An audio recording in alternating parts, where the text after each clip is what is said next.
இங்க ஒரு மெடிக்கல் காலேஜ்ல படிக்கிற பொண்ணு ஃபிக்ஸ் வந்து எதிர்பாராம இருந்து போயிடுறா.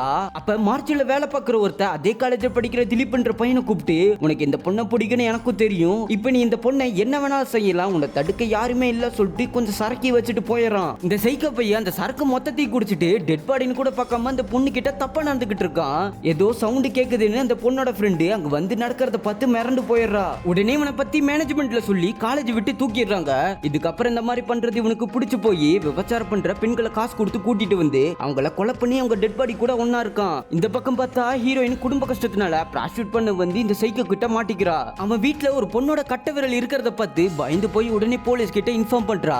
அவ வெளியே போயிருக்க சமயமா பார்த்து தப்பிச்சு போய் பக்கத்தால இருக்க ஒரு மெடிக்கல்ல ஹெல்ப் கேக்குறா. அங்கேயும் இந்த சைக்கோ பைய வந்து மெடிக்கல்ல இருக்க மொத்த பேத்தி அடிச்சு போட்டுட்டு ஹீரோயினை கொலை வெறியில துரத்திட்டு இருக்கான். அந்த நேரம் பார்த்து போலீஸ் கரெக்டா அங்க வந்து இவனை அடிச்சு போட்டுட்டு ஹீரோயினை தப்பிக்க சொல்றாரு. ஆனா ஹீரோயின் அந்த சான்ஸை யூஸ் பண்ணி அவனை அடிச்சு அங்கேயே கொன்னுறா.